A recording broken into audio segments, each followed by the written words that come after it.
Se pode aplicar a expressão obra fundadora a alguns autores e livros do ensaísmo brasileiro no século XX, Raízes do Brasil estará certamente entre eles. Na trilha da melhor tradição do movimento modernista, que projetava redescobrir e reconhecer o país, este pequeno grande ensaio, cuja primeira edição data de 1936, já revelava, desde logo, que as altas qualidades de historiador cultural e de crítico literário sintetizavam-se, nestas páginas, no talento de um grande escritor.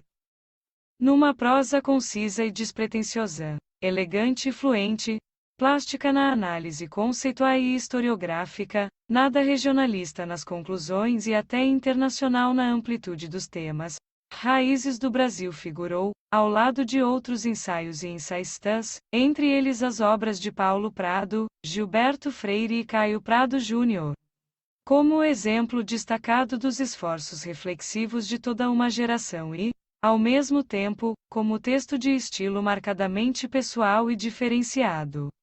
Quem está familiarizado com a escrita historiográfica e o modo de criação ensaística do autor em outras obras reconhecerá em Raízes do Brasil sua matriz estilística e investigativa.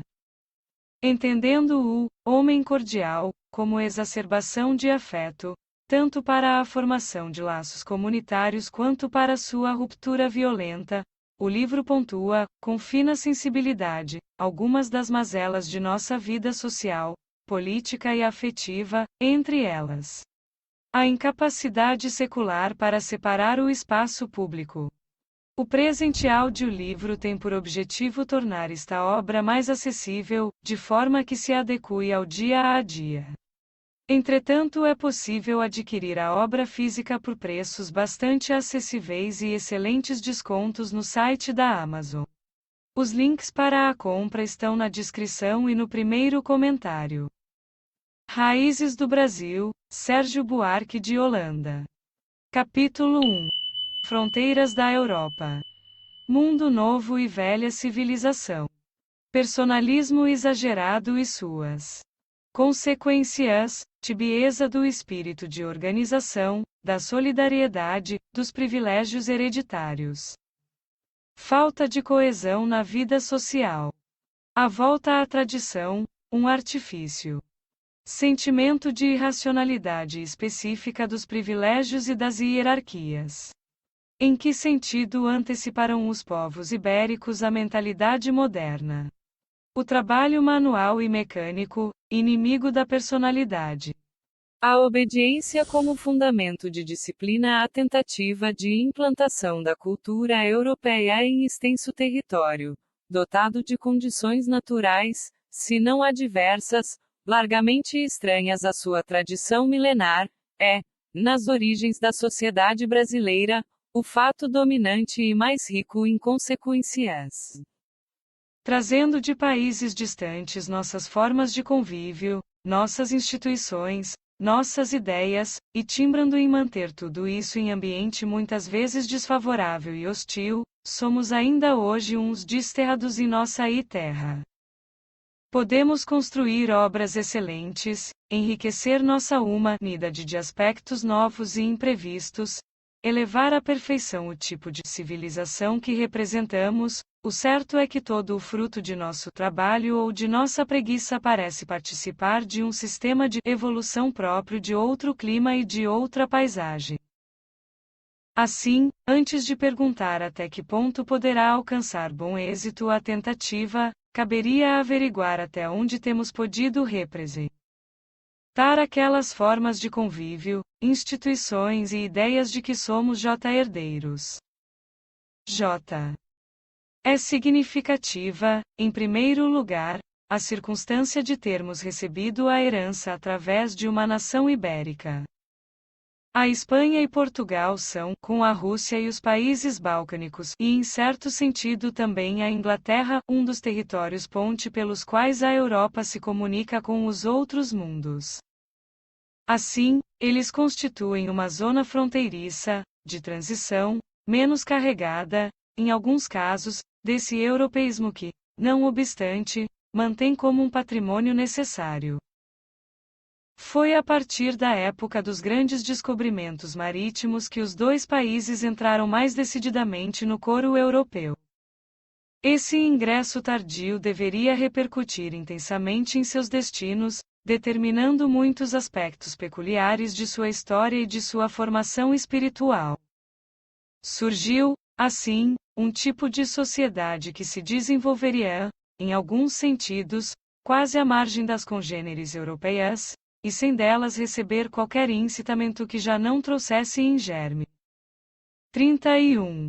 Quais os fundamentos em que assentam de preferência as formas de vida social nessa região indecisa entre a Europa e a África, que se estende dos Pirineus a Gibraltar? Como explicar muitas daquelas formas, sem recorrer a indicações mais ou menos vagas e que jamais nos conduziriam a uma estrita objetividade? Precisamente a comparação entre elas e as da Europa de além Pirineus faz ressaltar uma característica bem peculiar à gente da Península Ibérica, uma característica que ela está longe de partilhar, pelo menos na mesma intensidade, com qualquer de seus vizinhos do continente. É que nenhum desses vizinhos soube desenvolver a tal extremo essa cultura da personalidade, que parece constituir o traço mais decisivo na evolução da gente hispânica, desde tempos imemoriais. Pode dizer-se, realmente, que pela importância particular que atribuem ao valor próprio da pessoa humana, a autonomia de cada um dos homens em relação aos semelhantes no tempo e no espaço, devem os espanhóis e portugueses muito de sua originalidade nacional. A obediência como fundamento de disciplina à tentativa de implantação da cultura europeia em extenso território, dotado de condições naturais, se não adversas, largamente estranhas à sua tradição milenar, é, nas origens da sociedade brasileira, o fato dominante e mais rico em consequências. Trazendo de países distantes nossas formas de convívio, nossas instituições, nossas ideias, e timbrando em manter tudo isso em ambiente muitas vezes desfavorável e hostil, somos ainda hoje uns desterrados em nossa terra. Podemos construir obras excelentes, enriquecer nossa humanidade de aspectos novos e imprevistos, elevar à perfeição o tipo de civilização que representamos. O certo é que todo o fruto de nosso trabalho ou de nossa preguiça parece participar de um sistema de evolução próprio de outro clima e de outra paisagem. Assim, antes de perguntar até que ponto poderá alcançar bom êxito a tentativa, caberia averiguar até onde temos podido representar aquelas formas de convívio, instituições e ideias de que somos herdeiros. É significativa, em primeiro lugar, a circunstância de termos recebido a herança através de uma nação ibérica. A Espanha e Portugal são, com a Rússia e os países balcânicos, e em certo sentido também a Inglaterra, um dos territórios ponte pelos quais a Europa se comunica com os outros mundos. Assim, eles constituem uma zona fronteiriça, de transição, menos carregada, em alguns casos, desse europeísmo que, não obstante, mantém como um patrimônio necessário. Foi a partir da época dos grandes descobrimentos marítimos que os dois países entraram mais decididamente no coro europeu. Esse ingresso tardio deveria repercutir intensamente em seus destinos, determinando muitos aspectos peculiares de sua história e de sua formação espiritual. Surgiu, assim, um tipo de sociedade que se desenvolveria, em alguns sentidos, quase à margem das congêneres europeias, e sem delas receber qualquer incitamento que já não trouxesse em germe. 31. Quais os fundamentos em que assentam de preferência as formas de vida social nessa região indecisa entre a Europa e a África, que se estende dos Pirineus a Gibraltar? Como explicar muitas daquelas formas, sem recorrer a indicações mais ou menos vagas e que jamais nos conduziriam a uma estrita objetividade? Precisamente a comparação entre elas e as da Europa de além Pirineus faz ressaltar uma característica bem peculiar à gente da Península Ibérica, uma característica que ela está longe de partilhar, pelo menos na mesma intensidade, com qualquer de seus vizinhos do continente. É que nenhum desses vizinhos soube desenvolver a tal extremo essa cultura da personalidade, que parece constituir o traço mais decisivo na evolução da gente hispânica, desde tempos imemoriais.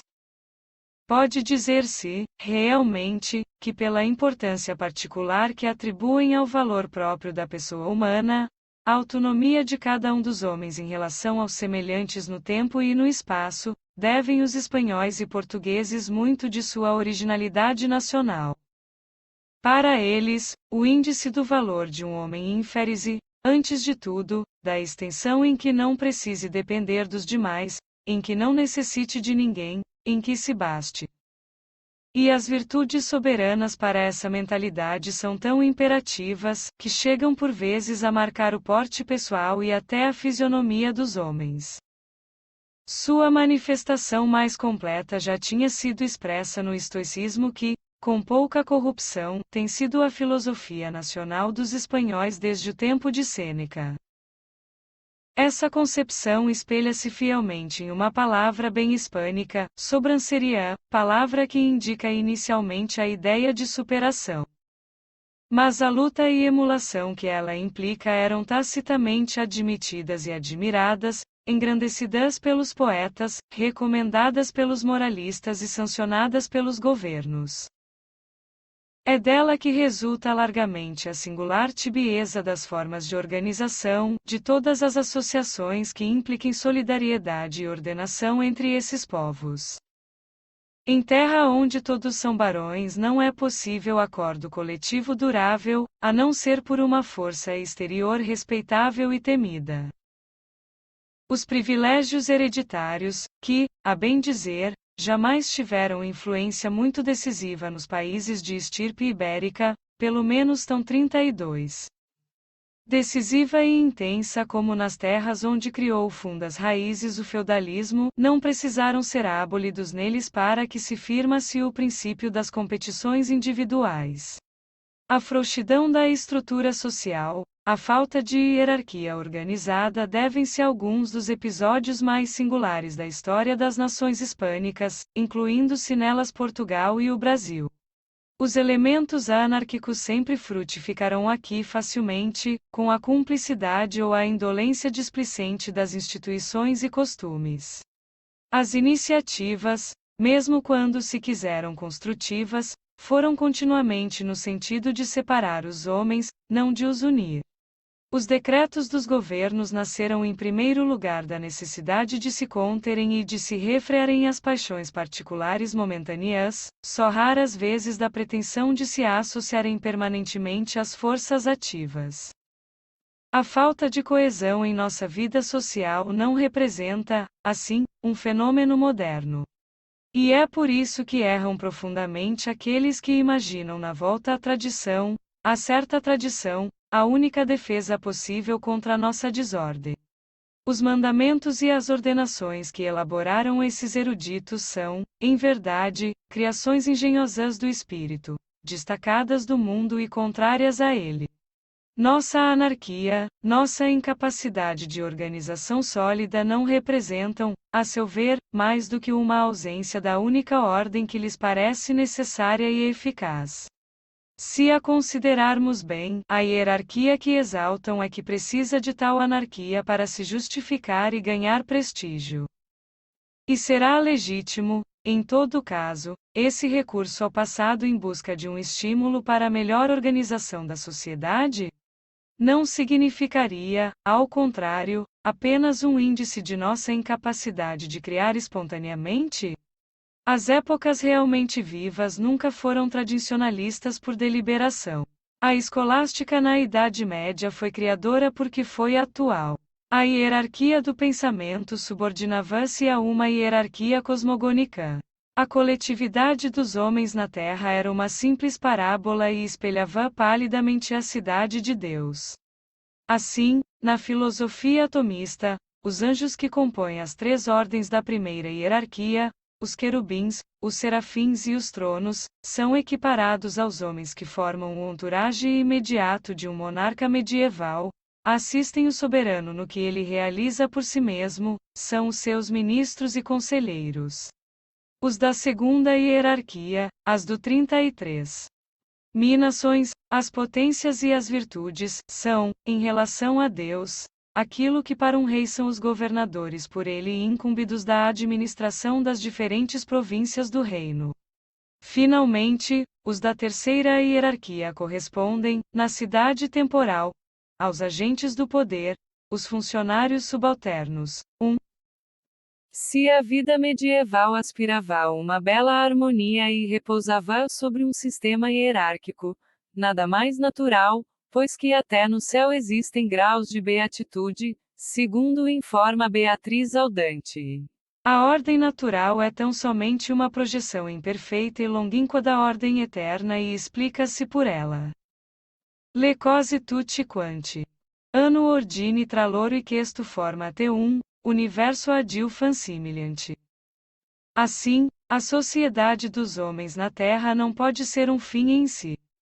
Sua disposição hierárquica, posto que rigorosa, não visa a permanência, nem quer o bem-estar no mundo.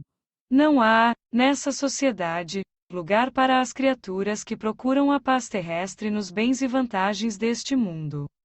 A comunidade dos justos é estrangeira na terra, ela viaja e vive da fé no exílio e na mortalidade. Assim, diz Santo Agostinho, a cidade terrestre que não vive da fé aspira à paz terrena e o fim que ela atribui à missão da autoridade e da sujeição, entre cidadãos, é que haja, quanto aos interesses desta vida mortal, um certo concerto das vontades humanas. A Idade Média mal conheceu as aspirações conscientes para uma reforma da sociedade civil. O mundo era organizado segundo leis eternas e indiscutíveis, impostas do outro mundo pelo Supremo Ordenador de todas as coisas. Por um paradoxo singular, o princípio formador da sociedade era, em sua expressão mais nítida, uma força inimiga, inimiga do mundo e da vida. Todo o trabalho dos pensadores, dos grandes construtores de sistemas, não significava outra coisa senão o empenho em disfarçar, quanto possível, esse antagonismo entre o espírito e a vida, gratia naturam non tollit sed perficiti. Trabalho de certa maneira fecundo e venerável, mas cujo sentido nossa época já não quer compreender em sua essência. O entusiasmo que pode inspirar hoje essa grandiosa concepção hierárquica, tal como a conheceu a Idade Média, é em realidade uma paixão de professores.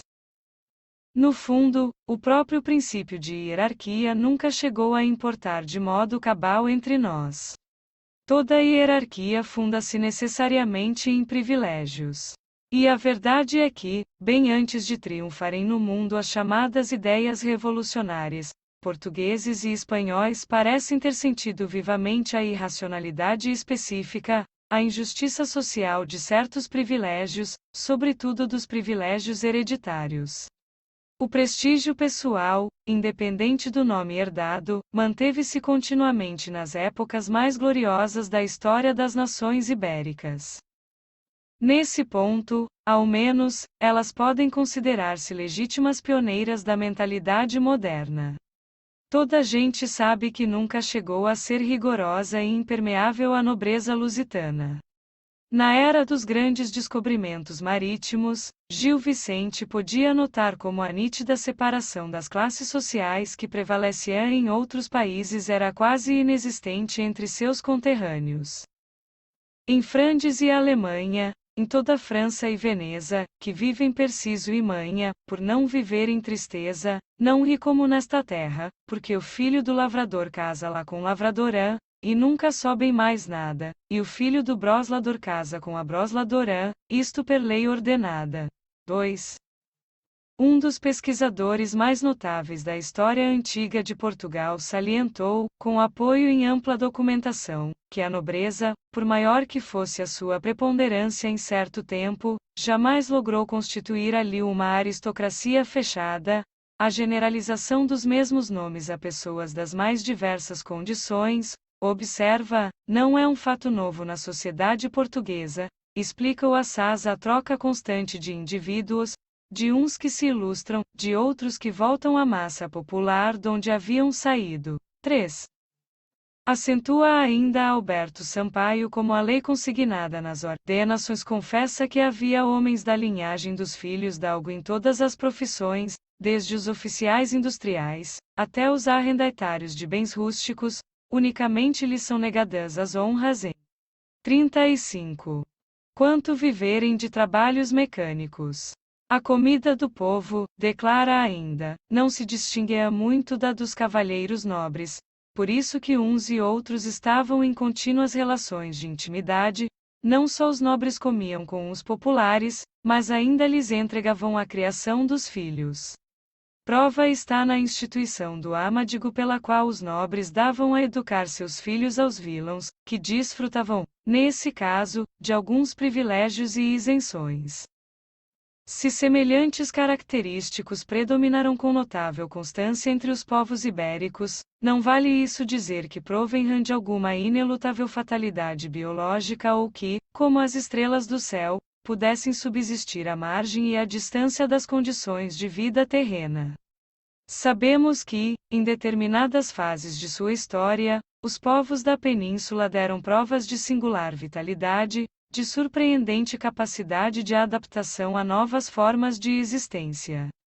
Que especialmente em fins do século XV puderam mesmo adiantar-se aos demais estados europeus, formando unidades políticas e econômicas de expressão moderna.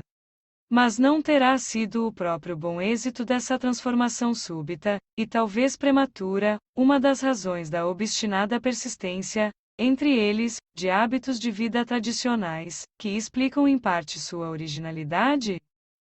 No caso particular de Portugal, a ascensão, já ao tempo do mestre de Avis, do povo dos mestres e dos mercadores cítadinos podia encontrar menores barreiras do que nas partes do mundo cristão onde o feudalismo imperava sem grande estorvo. Por isso, porque não teve excessivas dificuldades a vencer, por lhe faltar apoio econômico onde se assenta-se de modo exclusivo, a burguesia mercantil não precisou adotar um modo de agir e pensar absolutamente novo, ou instituir uma nova escala de valores, sobre os quais firma-se permanentemente seu predomínio. Procurou, antes de associar-se às antigas classes dirigentes, assimilar muitos dos seus princípios, guiar-se pela tradição, mais do que pela razão fria e calculista. Os elementos aristocráticos não foram completamente alijados e as formas de vida herdadas da Idade Média conservaram, em parte, seu prestígio antigo. Não só a burguesia urbana mas os próprios lábregos deixa avançar contagiar pelo resplendor da existência palaciana com seus títulos e honrarias. 36. Cedo não há de haver vilão, todos de, el rei, todos del rei. Exclamava o pajem da farsa dos almocreves. Por estranho que pareça, a própria ânsia exibicionista dos brasões, a profusão de nobiliários e livros de linhagem constituem, em verdade, uma das faces da incoercível tendência para o nivelamento das classes, que ainda tomam por medida certos padrões de prestígio social longamente estabelecidos e estereotipados. A presunção de fidalguia é requerida por costumes ancestrais que, em substância, já não respondem a condições do tempo, embora persistam nas suas exterioridades.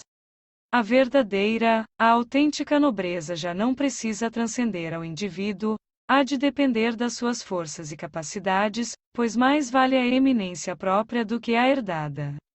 A abundância dos bens da fortuna, os altos feitos e as altas virtudes, origem e manancial de todas as grandezas, suprem vantajosamente a prosapia de sangue. E o círculo de virtudes capitais para a gente ibérica relaciona-se de modo direto com o sentimento da própria dignidade de cada indivíduo. Comum a nobres e plebeus, esse sentimento corresponde, sem embargo, a uma ética de fidalgos, não de vilãos. Para espanhóis e portugueses, os valores que ele anima são universais e permanentes. O mérito pessoal, quando fundado em tais virtudes, teve sempre importância ponderável. Semelhante concepção é que, prolongada na teologia, iria ressuscitar, em pleno século XVI, a velha querela do pelagianismo, encontrando sua manifestação mais completa na doutrinação molinista. E nessa polêmica iria ter o papel decisivos, contra os princípios predestinacianos, uma instituição de origem nitidamente ibérica, a Companhia de Jesus, que procurou impor seu espírito ao mundo católico, desde o Concílio de Trento. Efetivamente, as teorias negadoras do livre-arbítrio foram sempre encaradas com desconfiança e antipatia pelos espanhóis e portugueses. Nunca eles se sentiram muito à vontade em um mundo onde o mérito e a responsabilidade individuais não encontrassem pleno reconhecimento. Foi essa mentalidade, justamente, que se tornou o maior óbice, entre eles, ao espírito de organização espontânea, tão característica de povos protestantes, e sobretudo de calvinistas. Porque, na verdade, as doutrinas que apregoam o livre-arbítrio e a responsabilidade pessoal são tudo, menos favorecedoras da associação entre os RO 37. Mens. Nas nações ibéricas, a falta dessa racionalização da vida, que tão cedo experimentaram algumas terras protestantes, o princípio unificador foi sempre representado pelos governos. Nelas predominou, incessantemente, o tipo de organização política artificialmente mantida por uma força exterior, que, nos tempos modernos, encontrou uma das suas formas características nas ditaduras militares. Um fato que não se pode deixar de tomar em consideração no exame da psicologia desses povos é a invencível repulsa que sempre lhes inspirou toda a moral fundada no culto ao trabalho. Sua atitude normal é precisamente o inverso da que, em teoria, corresponde ao sistema do artesanato medieval, onde se encarece o trabalho físico, denegrindo o lucro torpe. Só muito recentemente, com o prestígio maior das instituições dos povos do Norte, é que essa ética do trabalho chegou a conquistar algum terreno entre eles. Mas as resistências que encontrou e ainda encontra têm sido tão vivas e perseverantes que é lícito duvidar de seu êxito completo. A inteireza, o ser, a gravidade, o termo honrado, o proceder sisudo, esses atributos que ornam e engrandecem o nobre escudo, na expressão do poeta português Francisco Rodrigues Lobo, representam virtudes essencialmente inativas, pelas quais o indivíduo se reflete sobre si mesmo e renuncia a modificar a face do mundo. A ação sobre as coisas, sobre o universo material, implica submissão a um objeto exterior, aceitação de uma lei estranha ao indivíduo. Ela não é exigida por Deus, nada a acrescenta à sua glória e não aumenta a nossa própria dignidade. Pode dizer-se, ao contrário, que a prejudica e a avilta. O trabalho manual e mecânico visa a um fim exterior ao homem e pretende conseguir a perfeição de uma obra distinta dele. É compreensível, assim, que jamais se tenha naturalizado entre gente hispânica a moderna religião do trabalho e o apreço à atividade utilitária. Uma digna ociosidade sempre pareceu mais excelente, e até mais nobilitante, a um bom português, ou a um espanhol, do que a luta insana pelo pão de cada dia. O que ambos admiram como ideal é uma vida de grande senhor, exclusiva de qualquer esforço, de qualquer preocupação. E assim, enquanto povos protestantes preconizam e exaltam o esforço manual, as nações ibéricas colocam-se ainda largamente no ponto de vista da antiguidade clássica. O que entre elas predomina é a concepção antiga de que o ócio importa mais que o negócio e de que a atividade produtora é, em si, menos valiosa que a contemplação e o amor. 38. Também se compreende que a carência dessa moral do trabalho se ajusta-se bem a uma reduzida capacidade de organização social. Efetivamente, o esforço humilde, anônimo e desinteressado é agente poderoso da solidariedade dos interesses e, como tal, estimula a organização racional dos homens e sustenta a coesão entre eles. Onde prevaleça uma forma qualquer de moral do trabalho, dificilmente faltará a ordem e a tranquilidade entre os cidadãos, porque são necessárias, uma e outra, a harmonia dos interesses. O certo é que, entre espanhóis e portugueses, a moral do trabalho representou sempre fruto exótico. Não admira que fossem precárias, nessa gente, as ideias de solidariedade. A bem dizer, essa solidariedade, entre eles, existe somente onde há vinculação de sentimentos mais do que relações de interesse, no recinto doméstico ou entre amigos. Círculos forçosamente restritos, particularistas e antes-inimigos que favorecedores das associações estabelecidas sobre plano mais vasto, gremial ou nacional. A autarquia do indivíduo, a exaltação extrema da personalidade, paixão fundamental e que não tolera compromissos, só pode haver uma alternativa, a renúncia a essa mesma personalidade em vista de um bem maior. Por isso mesmo que rara e difícil, a obediência aparece algumas vezes, para os povos ibéricos, como virtude suprema entre todas. E não é estranhável que essa obediência cega, e que difere fundamentalmente dos princípios medievais e feudais de lealdade, tenha sido até agora, para eles, o único princípio político verdadeiramente forte.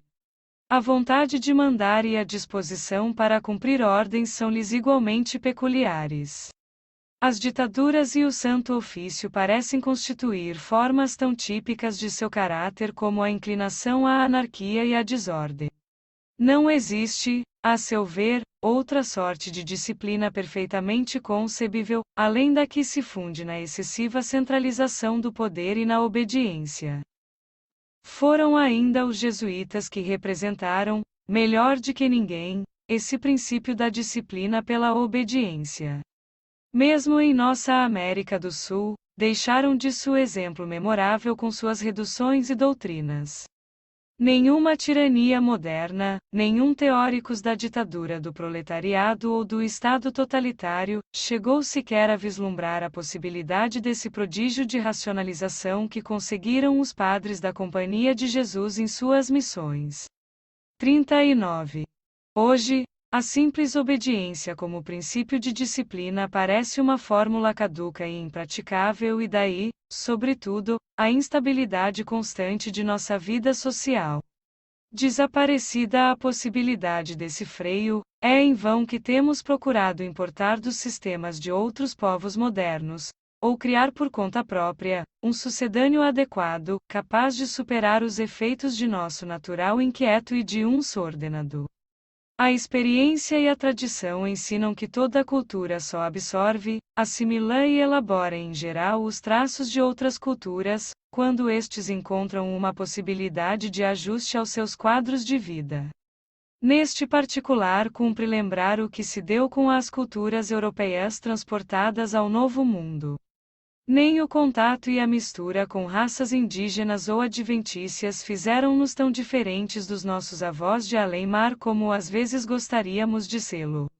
No caso brasileiro, a verdade, por menos sedutora que possa parecer a alguns dos nossos patriotas, é que ainda nos associa à Península Ibérica, a Portugal especialmente, uma tradição longa e viva, bastante viva para nutrir, até hoje, uma alma comum, a despeito de tudo quanto nos separa. Podemos dizer que de lá nos veio a forma atual de nossa cultura, o resto foi matéria que se sujeitou mal ou bem a essa forma.